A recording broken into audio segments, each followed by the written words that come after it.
I did have the sort of starting to drink as a teenager. I did notice my drinking was different than other people's fairly early on, probably like 18-ish, that I had to go out. I had to get drunk. Like it had to be that exciting event, do that those weekends. It wasn't a weekend night of not drinking. That's not an option.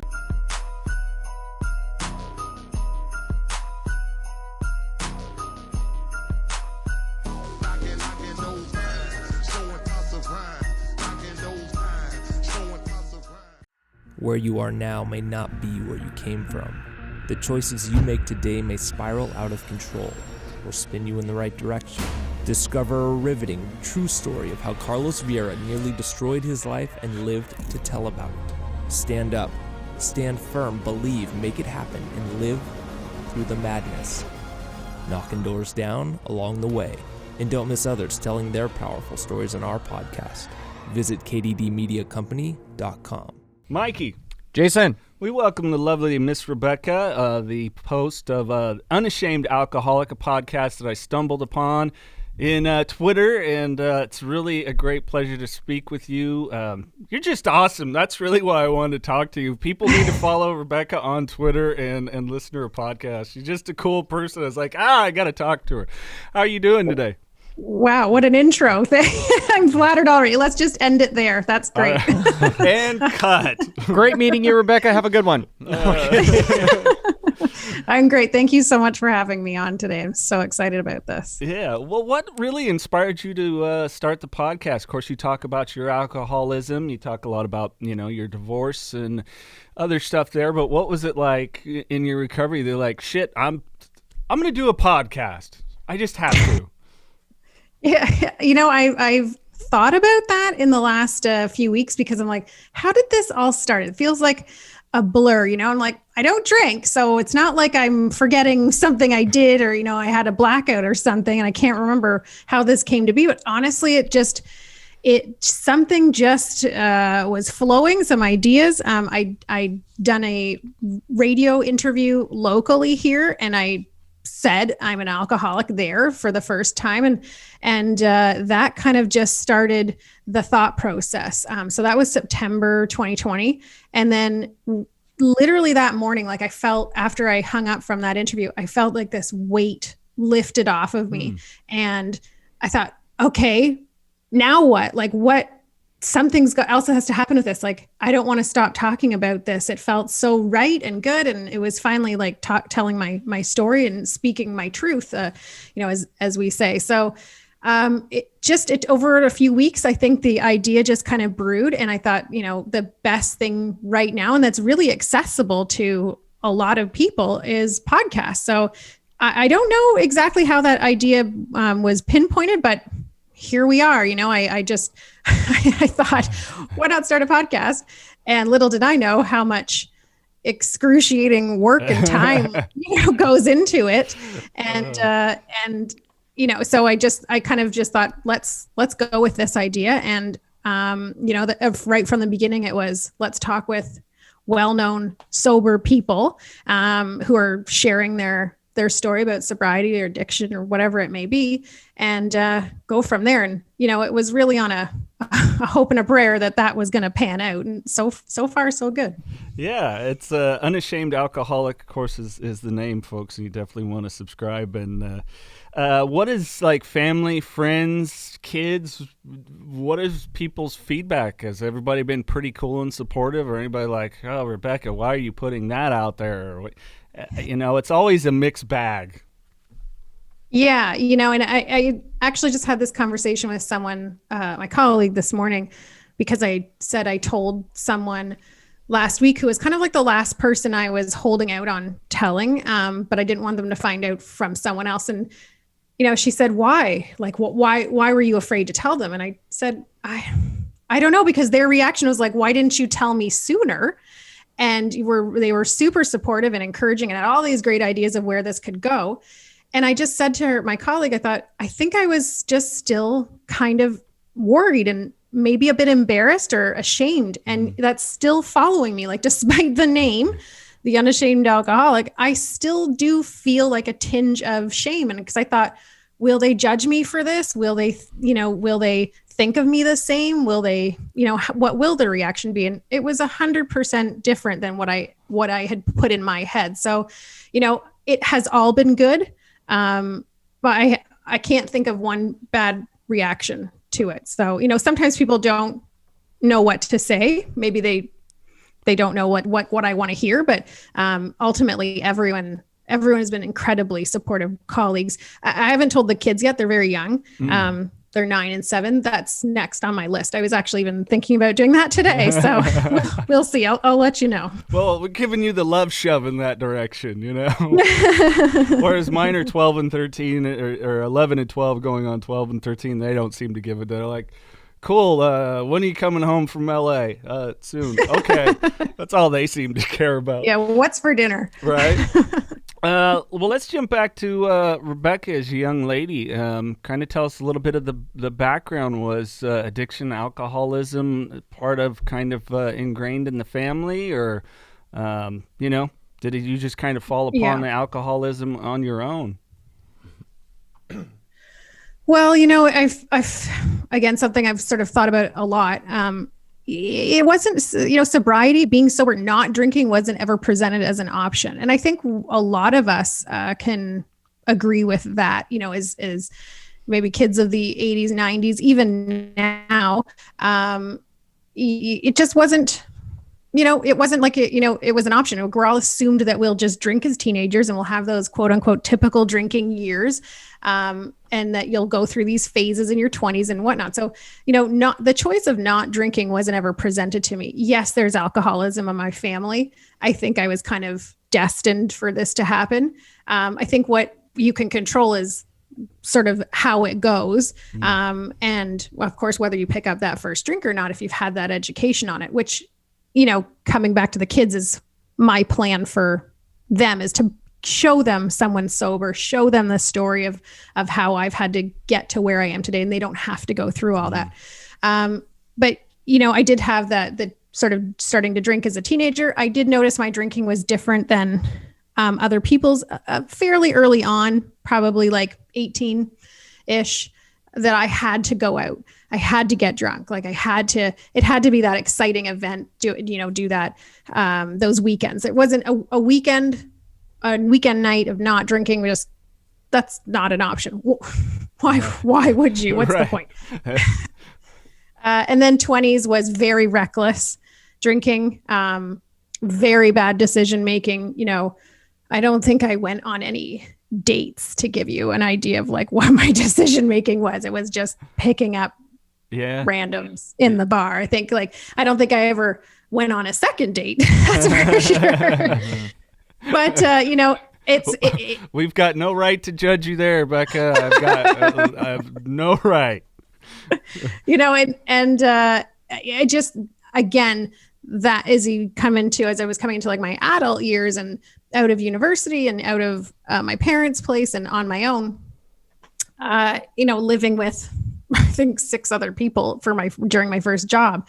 And I was like, drink every night. Like, why not? You can now. This is what you do as an adult, right? Like, why wouldn't you? And my roommates weren't. And I thought, that's weird. Like you can, right? Like everyone knows you can drink every day now, right? Like you're on your own, you're an adult. And so that I remember specifically that moment thinking like, why wouldn't you? Why am I the only one drinking, And again, every Thursday to Sunday or whatever it was, party on, full on. And only when I had kids, I tried to moderate for a few years leading up to kids in my 30s, and knowing that it was becoming too much of an issue. And when I had the kids, it really took a hold of going, okay, both of these things are competing priorities now. And I can't manage both in this hamster wheel of, thinking about drinking and planning my next drink. I've got to get off it. It was just too exhausting. And, contrary to a lot of the misconceptions and stereotypes around what an alcoholic is, I had a job. I wasn't drinking in the morning, didn't get a DUI, didn't go to rehab, didn't lose my kids, all this stuff. You can say yet probably after all that. But, I was still an alcoholic. And so there's sort of like, what does an alcoholic look like is kind of why I wanted to start talking more openly about this, because, it's not what we're presented in the media or movies, that sort of thing. So that's kind of how it evolved. But I really, I put it to the kids a lot as to that's the moment where I knew I couldn't do this anymore. It had just become too exhausting. Yeah. How young were they at that point that you really recognized that and just took ownership of it and said, I got to get help? They are 9 and 7. So let's do math together. And I'm out. Coming up to 4 years. So they were, what was that? 5 and 3? 3. Yes. Yeah. Right. Fact checker over here. Give me a pen, someone back me up on that. He needs an abacus over here to give him the little fucking abacus. We have iPhones now. I don't need to do math anymore. Right. Quick, pop quiz. Just like no one remembers directions anymore. Just put it in or phone numbers or anything. Yeah, why would you? So no, it was they're much younger, 5 and 3. So they'll never remember me drunk or anything like that. So they'll only, as long as we continue on the road we're on, they'll only remember me sober and see that as an example. So I'm really happy about that. Go ahead, Mikey. Sorry. Well, that's good that you're going to tell them at a young age. I didn't know about my dad and his drinking till I was probably 24, 25, because I was very young as well. And he had told me stories where, he would just be drunk as hell on the lazy boy, and me and my sister and our neighborhood friends would be running around, and he just couldn't even get up because he was so hammered. And I'm thinking about it, I'm like, damn, if you would have never told me that, I would have never known. So why did you tell me that? And he was just like, well, I just thought you needed to know. And a lot of my family, some of them listen to this, so I won't be specifics. A lot of a certain side of my family, if not all of them are alcoholics. So it was bound for, I wasn't an alcoholic, however, but I did get heavy into drugs, which led to rehab and all that stuff. So my question is, were you hesitant on wanting to tell them? Or you for sure, it was for sure, I'm going to tell them, it's just a matter of when? Or were you kind of like, do I need to? Because they're not going to remember. And you seem like you're doing great. You're on the right path. So they're never have to worry about seeing you drunk. So what was your decision with that? I think it comes back to the pride of it, which is why I started the podcast in the first place, because I got sick of not saying the word alcoholic. Sure. And I got sick of just being like, secretive basically about it. Like, you're secretive in your addiction and then you're secretive in recovery. Like, that doesn't make sense. Yeah. Like, come on, life is so much better now. Why can't I talk about this? So, I started the podcast. I want them to know what I'm doing. Like, when they see the microphone now, I'm just like, well, it's for work, Yeah. But I want to be able to take pride in myself and my recovery and show them. But I want to, really importantly, make them, not warn them, but I guess like put it out there that this is in your family. You need to know about this. Like, not just like, yay, me, look what mom did, but like, seriously, weigh your options, because this could lead you, unnecessarily down a path you don't want to go down, because it's in my family, it's in their dad's family. Like, we're really well covered here. So, it's more to be able to make that educational decision on their own, being open about it, because no one in my family was open about it. Why can't we? We should be giving kids the option. Like, you don't have to drink. You don't have to do, like, it's just not, it doesn't have to be part, whether you have alcoholism in your family or not, drinking doesn't have to be a part of like growing up. Yeah. No, it's interesting you say that. I know that my kids and their mom and I talked very openly about struggles with it, to really educate them from especially my side of the family. For sure. I mean, I've relatives not here because of addiction and what it's done to them. So it's the strongest weapon is educating, right, and really letting them know, like, hey, it could be a slippery slope. I've got an older brother. Him, no problem. He can have 2 beers, but you could probably relate. It's like, why would you have 2 when you could have 10? And so that's just like shit. But yeah, and the other part is the language around it too, right? Like, the more we hear the words alcoholism, addiction, sobriety, recovery, and that it's like just normalized, the less they'll grow up with like what the mentality a lot of us have, or the stereotype or the misunderstanding of what those words mean, right? Or what that looks like. So just to make it more of a commonplace, acceptable thing for them too. So, because I grew up with the misconceptions, and I think a lot we can relate to hearing these words and having like a misunderstanding about it, or a stereotype or a stigma attached to it. So just being able to say those words to them openly, and like let's just change the way we think about it. 5150 is power. The power to overcome, the power to persevere, the power to set your life on a course for success. When you're faced with the challenges life throws at you, you focus and do what is needed to go beyond what is required. So stand up, stand firm, believe, make it happen, and live through the madness, knocking doors down along the way. We are 5150. You talk also openly about having been in a toxic relationship marriage. Did you really start to identify and gain the strength to remove yourself from that once sobriety took hold, or was it kind of get out of that and then sobriety is like, okay, and I'm also a problem to myself? What was kind of the order of that for you? Yeah, well, the relationship, wouldn't necessarily classify it as toxic. I think I contributed to the toxicity of it in my addiction for sure. But it's funny that in recovery and in sobriety, you go through these sort of periods of waves, I think. The first year is just like a chaotic roller coaster and you're trying to get through it. And then you get to the second year and you're like, okay, let's go. And as you continue on through the years and the time, just things just keep shifting and moving and changing and evolving because you're evolving. And it's, I think for a lot of people in recovery, you go back to like the age you started drinking, and you have to like learn from there to like be how to be an adult and live your life back starting at that age. So like you're starting over again, you got to figure out how to go from there. So you're learning everything new. And a lot of those decisions you made, during your addiction aren't going to work anymore. And, the relationship had taken its course, I think. But I think the fact that I was sober and like these, sort of peeling these layers of an onion off as you go and seeing clearly and going, okay, well, this is what I want. This is what I don't want. It was easier to make that decision. Being stuck at home in the pandemic, I think helped that decision too, with kids. So, would it have happened if I was still drinking?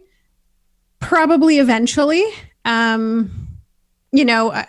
think the drinking was covering up the issues, because it would be like, okay, this is annoying me. This is a big red flag. This is a problem that we just keeps coming back in our relationship. But I have my best friend, wine, to help get through this and make it all be gone until tomorrow. Mm-hmm. So I would just keep going back and back to that instead of actually addressing the issue. And then, okay, don't have that anymore. Now I have to actually deal with things. And so we did. And, I think it would have ended eventually anyway. Would I want to be single and drinking still? No. No. As terrifying as dating sober is, I would not want to be the me who is drinking before now in like going into my 40s with kids. No, absolutely. I did it post-divorce, and boy, it was a shit show, I got to tell you. A lot of nice ladies are probably like, oh, he's such a sweetheart sober, but boy, what a dick otherwise. It's, as we know, it's Jekyll and Hyde. It's just what happens. Absolutely. Yeah. So, I feel like there's a lot of stories there. Oh, good God. Yeah, unfortunately. So back to the Unashamed Alcoholic podcast. What are some of your favorite interviews so far? We've actually had some crossovers of people. Some we haven't released yet, but, what were some of your favorite surprising interviews, or people that were just blew you away? It's funny that every one of like the people who I've spoken with are all so different, and their stories are also different. But I think it really hit me with Theo Fleury when I was talking to him, that there's something in each story that I can connect to. And you feel like you are the same with that person, even if, like, you know, they had lived a completely different life than you did. In his addiction wasn't the same as mine. His career wasn't the same as mine. His trajectory wasn't the same. But there were moments in his story that were just so like, oh my God, I felt the exact same thing. You know, so I find that connection with everyone is so amazing and unique. And these are, you know, a lot of them are very well-known people. So it's really cool to be able to have that moment. Guy Felicella is like one of my, I love his story, just amazing. You know, what he went through and then where he is today is fantastic.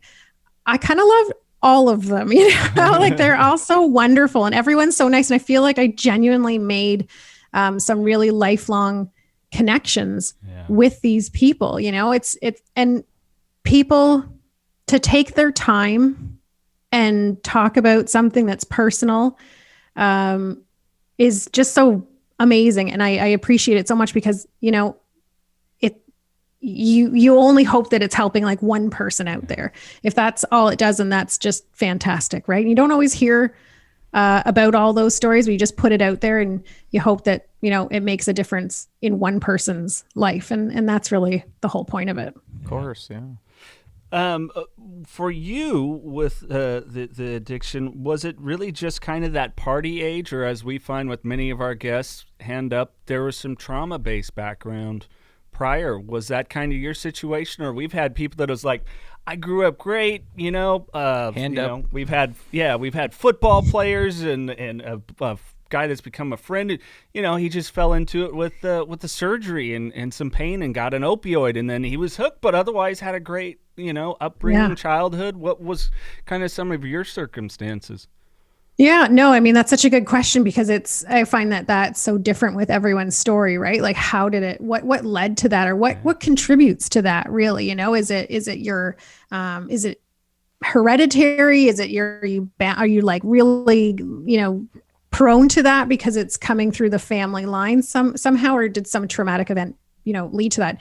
I didn't have a traumatic event lead to it. I you know, had a good upbringing, you know, a loving family, but there's alcoholism in the family, a lot of it. So, and it hidden, right? Like not spoken about, probably a lot of denial, you know? And so I think, I don't know if my parents had open conversations with me about like, this is what you are very susceptible to. Would it have changed much for me? Probably not, you know, like I probably would have gone down that road, but maybe at the end point been a little more aware of like what I was dealing with, because for many years at the end, I was just like, I just have a problem moderating, you know, right. I'm not an alcoholic. I can't be an alcoholic. That's impossible. But I think if I'd been a little more up to speed as to what was going on, you know, behind the scenes and years before me, I probably would have been maybe a little more quick to have figured out what I was facing. Yeah, we love that denial shit, don't we? We're so good at that. Did you go through the phase? I know you had mentioned quote unquote wine your best friend. Did you go through the phase that is quite often, well, I will no longer do dark liquor, I will do clear liquor, I will no longer do wine, I will do beer, and I will only drink between the you know, and the whole thing we do to try to calculate it. Oh yeah, the bargaining and negotiating and well, you know, deciding, okay, I'm gonna, you know, I was just thinking about it on the weekend how I used to say right near the end, I was like, okay, I'm only gonna drink Friday and Saturday night, and then Sunday I'd wake up and be like so depressed because like I'm not supposed to drink that day.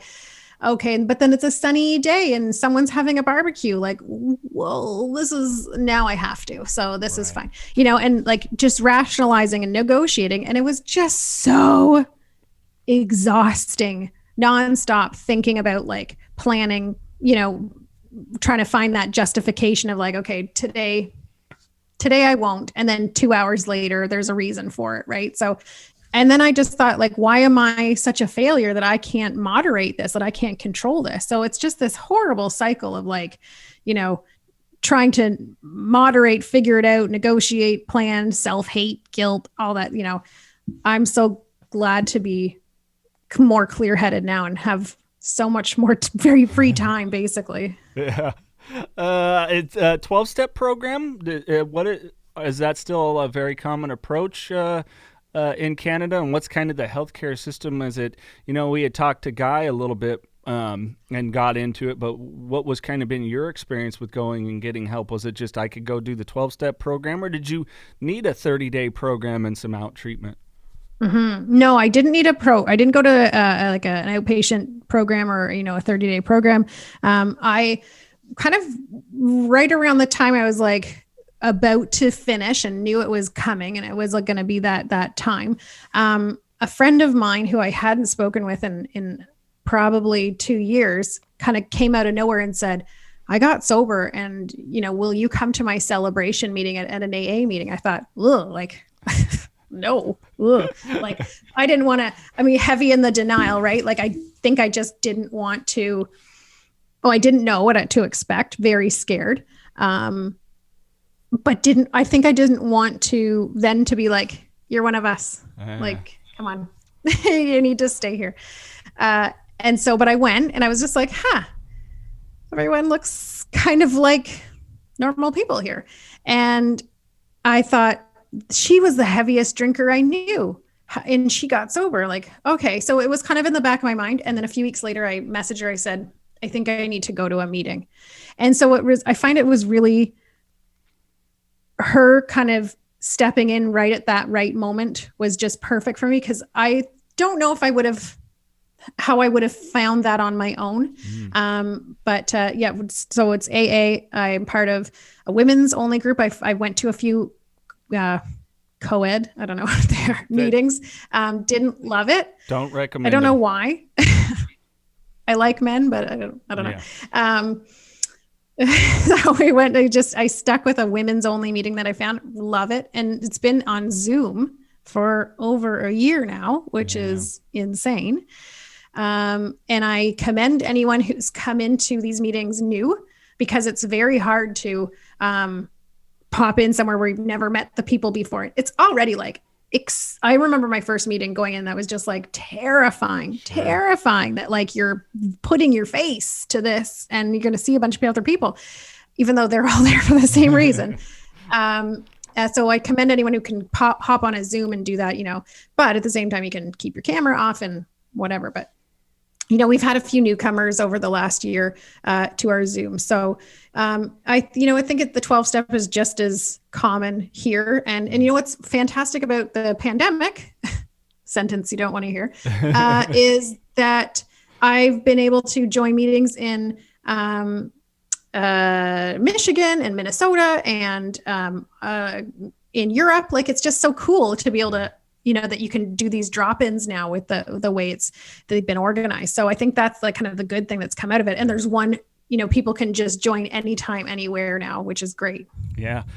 For that is definitely one of the benefits, and hopefully it doesn't go away. Of course, the in-person meetings have an extraordinarily strong impact for sure. Yeah. But you need a 2 a.m. meeting. You might just be able to find an English-speaking one around the world. You're struggling or whatever. So it's like a guy in my group, because oddly my group is San Diego, so that's a good 7-hour drive from us. 6 hours. Yeah. So it's like there is no freaking excuse. Like, you can get on. It's like, no, you can be in your pajamas, and even if you come a little late, you just, there you go. Yeah. You don't have to share whatever it is. Granted, surprise, I'm a talker, but no. Yeah. But it is, because it's a wonderful impact, because you don't know who your story is going to help. Could be the person 35 years in or 35 hours in, whatever it is. Exactly. Yeah. No, and that's what's just so nice about it is the fellowship of it. And the fact, just like with this, like in the podcast, I find it every time I tell my story or I listen to someone else's, it helps, right? Like, it helps me still, it's not like this doesn't help me each time I talk about myself, but or listen to someone else, right? Like, so that's what these programs are about, and that's what the sharing is about, right? It helps other people, but it helps you too. Yeah. Just to prove that sobriety is not flippin' boring, people. What's other than parenthood? What's Miss Becca do for fun? What is the enjoyment of life? Granted, lockdown and all that, but yeah, forget about the last year.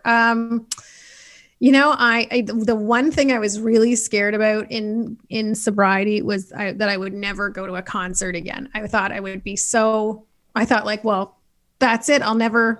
It's pointless to, I'll never have fun again. I'll never go see a concert again, because how could it be fun without drinking? And that was the really big thing that I've learned that is actually 1,000 times better. Well, because you remember it now. You remember the songs that they play. You don't throw up somewhere, and you don't have to keep missing part of it to go to the bathroom or go buy a drink or whatever. It's also a lot cheaper living sober, because you're not buying these expensive drinks at the venues. But, the concerts, I love going to concerts. I mean, if I could, I would see Hall & Oates like once a week. So, I travel within an 8-hour radius to see Hall & Oates. So it's usually down into the States. I have to go. I did it twice last summer. Hall & Oates and Backstreet Boys, those are two very different groups, but that's my jam. That's what I do for fun. Well, now I'm worried about concerts on if they're going to happen, not being sober or not, but just because of the pandemic. Like, you think everything's locked down, all the stores are closed, 6 feet apart. Can you imagine going to a concert that close? No. You know what I mean? Like shoulder to shoulder with thousands of people. I know. And it's I can't. Is that going to happen again? Is that just a thing in the past? Because I'm a huge football fan. I go to Niner games every year. So it's like, is that ever going to happen again? Are we able to? There's concerts scheduled in the States for this summer that I think are going to happen, but I can't. I mean, I was at the Backstreet Boys a few years ago, and like I was like being pushed by people, like, they're like, you could turn and kiss anyone right around you, Yeah. I can't. It just gives me the heebie-jeebies just thinking about being that close to strangers, like I can't imagine it. But listen, for Hall & Oates, I'll do whatever it takes. Yeah, if I wasn't a germaphobe before, I sure as hell am now, especially with all this. No fucking idea what it's like to travel with this guy. And I'm just, don't move. Lysol, wipe it. You didn't wash your hands when you got back from the store. Wash your hands. Just everything. And then flying, oh my gosh, give me a minute. I need 10 minutes to clean my area. Nobody look at me, don't talk to me. I'm cleaning my area. Yeah, I think you want to do that on a plane any day, for sure. Yes, you're right, but now it's like multiplied by 100 on how planes are cleaner. The air is better than if you go to the grocery store. It's better. You're less chance of cleaner in the air because the air is circulating so much. Now you gotta tell him that. Now I can never get the guy to go to the grocery store for himself. You just have to live on a plane. Target pickup is a lifesaver. Throw it in the back. I'll pop the trunk for you. Drop it off. No, because I'm like you. I worked in radio for 20 years, so I was a concert going nut, and I love it. I'm not as worried about it. We actually have a huge rock metal festival north of us in Sacramento that's still supposed to go on. Metallica's supposed to play 2 of the 3 nights. So I didn't know that. But I don't know how they're going to limit it. I know for some events they're doing ticket sales, what they're calling pods. So if it was like a group of 6, your seats are together, and then they'll distance you maybe a couple seats between the next group and stuff like that. So that's a good idea. Who knows how they're going to approach it. Hopefully you can get back. I just want to go to a freaking movie. Am I the only one? I don't care about movies. I never did. I'll wait for it to come out on DVD. Yeah, I don't want to sit in the seat. Ew. Someone kicking me or having their phone on or sticking eating to the floor, and little junior son of a bitch is over there. Why can't we just watch movies at home? Yeah. I don't even want to watch a movie at home. It's too long. I'm wasting my time. I'm not an animal. I don't need to go to a theater. Are you short attention span, Becca? Is that one of the things? Yes, very, very short. Oh, wait for it to come out on Netflix. Shit. Exactly. I'm a movie nut, as you know.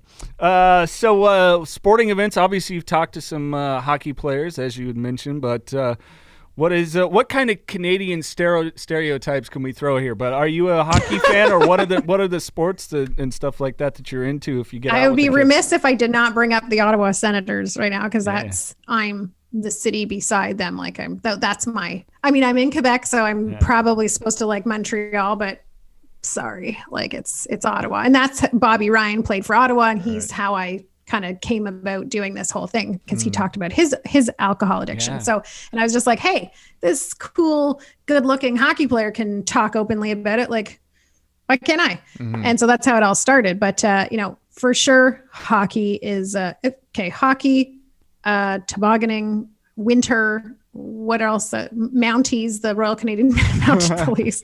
We all skate everywhere. I don't know. It's a very nice day. I don't have snow here right now. I've heard of one of those things. The other things I've never even heard of. What? Have I said? I said A Yeah. during this? Don't look at me like that. I don't know what the fuck they're that the is. mounted police. No, I don't know what that They is. ride horses. They've got. Oh, I'm sorry. We're not haven't been to Canada, Jason. Anyways, yeah, Just I don't for the know what record, that is, that's but not now I he's like- do. So they're not patrolling the streets. Like we have our own, city police, provincial police. Right. Huh. Don't even get me. And A, that we all say A. Oh, and yeah, I caught that. Or a boat. I don't say about. A boat. See? Fucking God. About. Talk about. All right. Let's talk about. I didn't say a boat. No, there's a little Canadian accent in there that I could hear it. Say about. No, you jerk. It's all right. We say dude and hella, so About. Yes. There you go. There you go. Let's talk about. I heard it. Let's talk about it, eh? No, jeez. Yeah, no, a lot of our stereotypes are true, for sure. Absolutely. This guy, what's up, dude? What's up, dude? What's going on, bro? Yeah. But the not right stereotype. We don't surf to school. Not all of us are friends with the Kardashians. I don't know who they are. We met a Jenner, but not the Kardashians. What's another one? What are some other stereotypes? Everybody's been to Disneyland. No, the vast majority of Californians have not, although I've been there way too much. I've been there a million times, so I guess we. I've never been. Yeah. Well, It's it's not necessarily American stereotypes. I was more or less talking about West Coast stereotypes, like the dude and hella. Yeah, bro. Yeah. I do talk Yeah, like that you that all sometimes. surf. That you. Yeah. I don't surf. sure. Not a surfer. Not a Tried, surfer. ate shit. Yeah, not Yeah. a surfer. Yep. Skateboarded, but not surfing. One time. Okay, skateboarding too. Yeah, skateboarding. 15 years right here, so I guess I fall into that. Stereotype too. Becca, before we get to our random questions, why don't you tell people a little bit more about where they can find the podcast, your website, so they can sign up to your email blast for new episodes and everything else. Yes, thank you for being one of my subscribers, by the way. You're welcome. I look at my list. I know who's on there. So the Unashamed Alcoholic, I have a website. You can Google that. The CA ending is because I am in Canada. My podcast is on the website, as well as all major platforms like Google, Spotify, all that good stuff. And then on Twitter, I am at Unashamed ALC. So you can find me there too. Yeah, and if you follow us on Twitter, you can find Becca in there. We retweet a lot of her stuff, so she's easy to find, I guarantee you. I love the support. It's wonderful. Absolutely. And for those listening or watching, you can click the links in the podcast description as well to take it there to all of Becca's outlets. Mikey, random questions. You're up first, good sir. All right. Well, I was going to ask a question relating to music, but I'm pretty sure the answer is going to be Hall & Oates or Backstreet Boys. So we'll go to a different one. If they were to make a movie about you, who would you cast to play yourself? Oh, that's a good question. I think just because of my hair right now, probably Jessica Chastain. Oh, that's a good one. I was thinking that, or like Nicole Kidman look. You have that. I could see Nicole Kidman. Yeah. I need some more filler before we get Oh, you look great. Stop it. Jason, what do you got? Well, see, I want to do the music movie. I think it's a fun one. If you were on a deserted island and you could have just one album and one movie, what would they be? I would make a Hall & Oates concert special for the movie, and I would do like the best of Hall & Oates for the album. Diehard fan. I love it. Yeah. Hey, I love it. I can't live without them, basically. And I think they feel the same about me. I'm sure. What got you into Hall & Oates? How did that like really get into it? I am a child of the 80s, so that's what I grew up listening to. And then I realized a few years ago that they were touring, and I just thought, like, well, what have I've been missing out on this because I was drinking and because I wasn't going to any concerts or doing anything because I didn't have any money. So then I just started like going to see them, and they tour every year, so I can squeeze in 2 concerts a year, basically. So nice. You know, they know who I am now. Yeah. It's weird. How you feel about Hall & Oates is the same with me for Guns N' Roses. I'm absolutely obsessed with Guns N' Roses. I love everything about them. And I don't like Motley Crue because Guns N' Roses had a beef with Motley Crue. That's how big of a Guns N' Roses fan I am. Love it. And Motley Crue has great songs, but I can't like them because Guns N' Roses didn't like them. And I'm a big fan I love how you get both. you're in the personal side. I love it. Oh yeah. They would do the same for me. Oh, sure. Yeah, Daryl Hall's phenomenal. I always loved Daryl's house, and when he had Sammy Hagar on, who I'm a big fan of, and they did Family Man, I was like, that is the best. Oh my God. That is the best version of that song. I know. Oh, that song is so good to begin with, and then yes, I had so many amazing guests in there where you go, at first you're like, I don't see how this is going to work, and then it's really it's fantastic. Yeah. I love that show. All right, Mikey, you're up. Let's see. If you could have one superpower, what would that be? Oh. I kind of want to be invisible. Yeah. Why is that? I feel like you could see a lot. I don't know, though. Maybe you don't want to see some of that stuff. We've gotten that a few times, and they've had an interesting reason. But why invisible, though? Well, I'd say the first thing that comes to my mind is so I can disappear if the kids are bothering me. Mom, you in there? And anybody that's judging that doesn't have kids, every single fucking parent thinks that same thing. Yeah. Oh, I just don't have kids, but I totally get it. I'm sitting there. I'm on my phone. I'm doing whatever, but you don't know I'm there. Well, then they're just going to see a floating phone, and that would scare the shit out of them. My favorite is when they've ignored you all day, and then you go to do something as mundane as, I just need to use the restroom real quick. Then all of a sudden, Dad, or they get in a fight or something. You're just like, yes. Shit. Oh, the fighting. I know these are your questions, but you want to know mine? Or teleport. So you just snap your fingers and you're there where you're at. Like, I need to go to New York. I'm in New York now. Just bam, you don't got to go through customs, security, the guy breathing down your neck, wiping down the seats for 20 hours. You're just there. That would I changed my answer. I used to be really envious of Sabrina the Teenage Witch because she could snap her fingers and like something would be done. I used to love that show. I do like not have to do the dishes or make beds or whatever. I just done. Melissa Joan Hart. I forgot about her. That's right.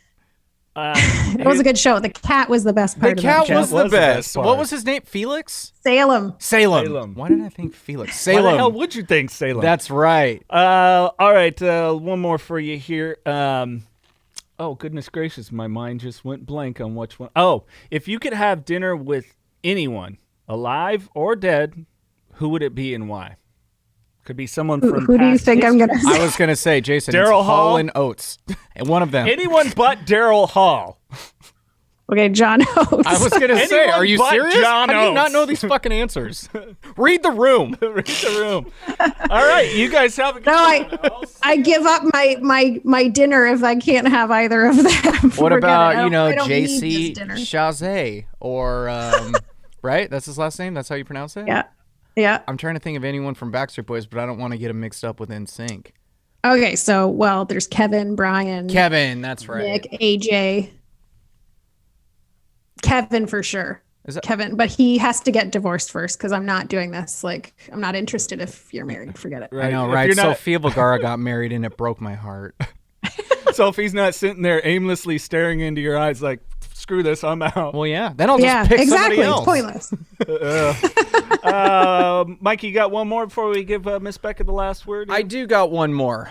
If you can get rid of any state in the U.S., which state would it be and why Florida? Florida's on it, man. You can't make a Canadian say that. I know that I was as I was asking, I was like, but you're not even in the U.S., so I guess you can't really answer. Do you want us to start a war or something here, right here on this podcast? Yeah. Listen, I am waiting for my vaccine to probably come from you, so I'm not going to say anything bad. Just please send all your vaccines that you're not because using. that state's going to be like, I got a vaccine for you. I got it right now. With her name on it, right? Going in the garbage. Right, come on down here. We get the vaccines for you. What's something interesting people would be excited to learn about you that they may not know already that you've shared on your podcast? I think I've shared every single thing about my life on my podcast. Right? I know. Well, it could be anything, like a random hobby that you've never talked about that you have or something like that. Geez, Louise, I don't think I have anything that people aren't aware of. I've just bought a house, so I've got to pack up and move for that.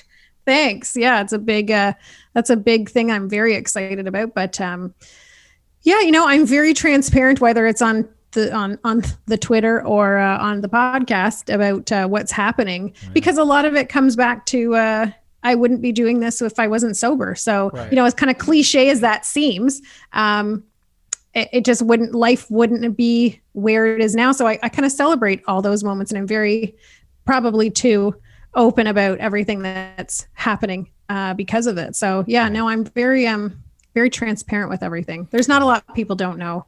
Well, if that doesn't get people excited to listen to your podcast, because you just said you don't hold back, everything's out there. So that's good. I'm sure that's a good listen for anybody who hasn't yet. Yeah. So yeah, and probably scaring away many potential suitors. Except, as soon as Daryl or John contact me, then that's it. Like, it's I'm good. Then it's a wrap. Last one. Any pet peeves? Stuff that just annoys the shit. Oh my God. We don't have enough time for that. You and me both. Everything. Someone stand too close to me is a pet peeve. I had to tell someone to back up the other day. I'm like, we're still in a pandemic. Why are you up against me? Mm-hmm. Chewing with mouths open, biting fingernails, all these things. Yeah. Well, biting fingernails now, because nails are the dirtiest things on your body. We're in a pandemic. Gross in general. We're in a pandemic. Get your fingers out of your mouth. Same with chewing with your mouth open. You're spitting all your moistly speaking and spitting towards me. So, it's all gross. Yeah. Well, and speaking of that and pandemics and all this, I feel like you and I are very much so on the same page with that. Masks. I personally love masks. You want to know why? Because if I go to a store, I put a mask on and I lower my hat. It's not easy to recognize me. And I love that. You get in, you get out. You don't got a small talk with the guy you went to high school with that you ran into on aisle 6. You just put the mask up, hat down, and you're good to go. I was wearing a mask the other day, and someone who I haven't seen in like 3 years is like, Becca? Shit! Who are you? I don't know. Can you, I have no idea who you are. Crazy. But yeah, no, we're pretty good on the masks here, eh? Yeah. Well, I love it. This freaking guy, he trying to talk like he can be ambiguous when he goes anywhere. Hello, Mr. Tattoo, you're freaking covered. Everybody. And now it's getting hot. Now it's getting hot, so I can't wear a hoodie or something to cover it. Yeah. Well, Miss Becca, we leave you with the last words of encouragement. Maybe it's someone that's out there struggling to get into recovery. Maybe they have a loved one, or they're new to it, or just people that just want something of inspiration. Could be anything they're looking to turn around in life. Well, I think what you guys are doing, what I put out there, it's in the same vein. We're just trying to spread a message and share hope. And I think that this conversation we just had shows a lot of what can be in sobriety, that you can still have fun, you can still have some laughs, you can talk openly and honestly about your past, and that's what it is. It's in the past, but that there's a light in the future of sobriety, and it's a good life. And I think that if you want a better life and you're sick of that sort of hamster wheel of negotiating and trying to think about drinking nonstop all the time, you want to get off that ride, that it can be so much better And I think if people are willing to look out there and see, like the guests you've spoken with, the people I've spoken with, that there's hope and that, it's nothing to be ashamed about. Mm-hmm. Absolutely. Well, Miss Becca, thank you so much for your time. This has been awesome. Thank you so much for having me. I had so much fun.